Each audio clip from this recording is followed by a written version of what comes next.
You know, I've seen a lot of zombie media in my time, but I might go as far to say this might be one of the most creative ways to deal with zombies. While I've seen games and shows bait with more sexualized ideas towards zombies, it's a whole other can of worms when flashing panties at zombies makes them blow up. There gotta be some social commentary there that I'm missing, but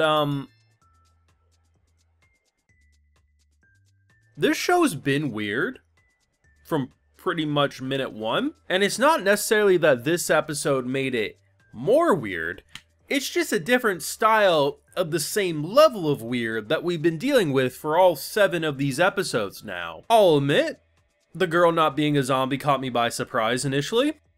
I mean, I kind of called it as soon as they kind of focused on the crayon or paint or whatever it was on the ground and things were blowing up around her. But up to that point, I thought she was a in-control zombie, the zombie queen. Turns out, no. She's just been hanging around with dead people.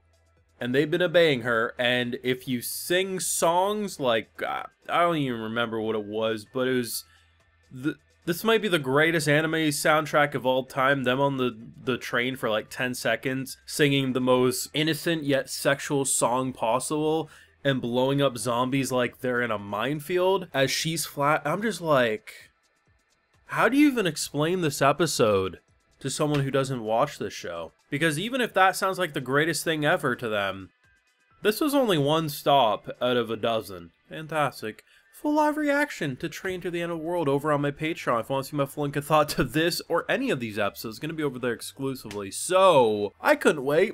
I've been doing these on Tuesdays recently, but I wanted to see, because the zombie stuff was interesting. I mean, there was definitely the worry, and the death flags were raised, especially on the old pooch. I don't know what it was about the dog in this episode, but the dog did look different to me. I think it was honestly just that the way it was drawn this episode, he looked a little larger, but man, the whole time I'm watching this episode, I'm thinking that dog's about to turn into something, but then I was like, you know, if this girl can be in control, I guess our dog could too. Turns out she's not even in control, she's literally just using body paint, so I assume the dog's okay, but at the same time, we thought that about some characters and it turned out they had a mushroom on their ass. Now, they did reveal that pretty quickly, but still, it's up in the air. Even if you survive one zombie train stop destination, you got the cannibalism spot probably the next stop over, so who knows what you're gonna deal with. The thing that was fun was just seeing who was very clearly a lonely girl test.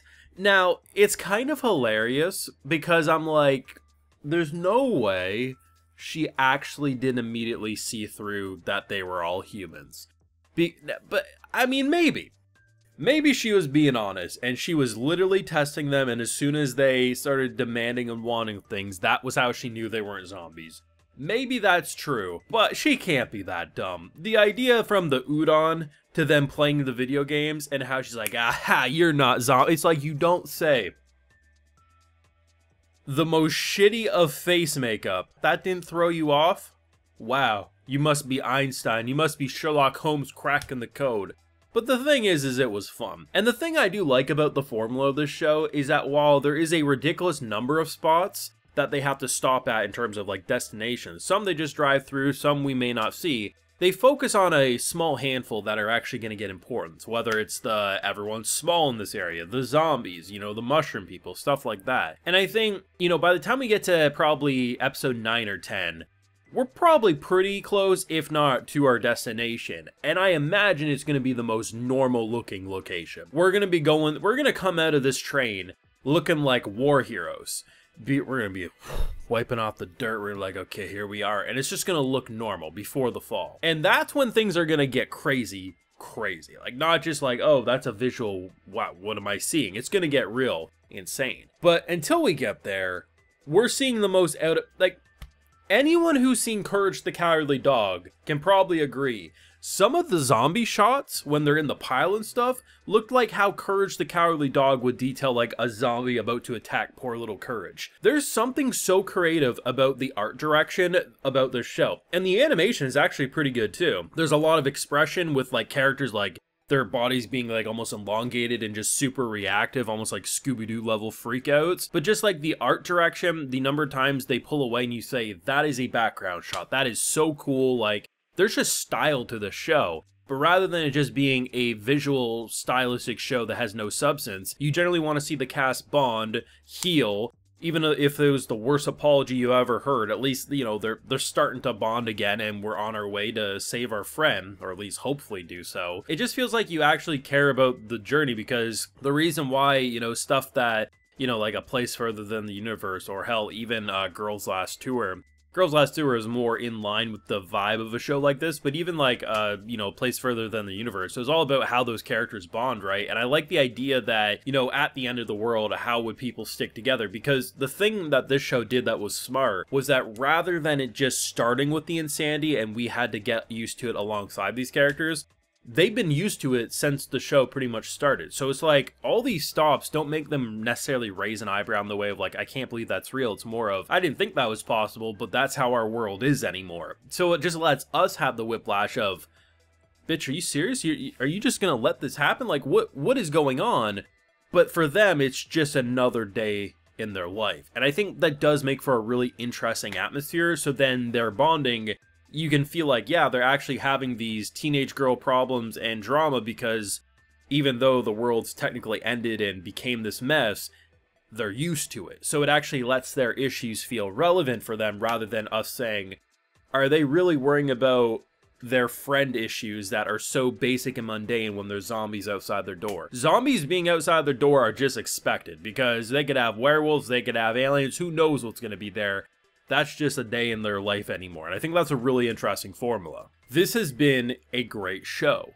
This was a weird-ass arc. There's no other way to put it. I still worry for the dog. I think the dog has the biggest death flag. I would not be shocked if the dog turns into a zombie, but at the same time, most zombie media let the animals be immune to zombie stuff.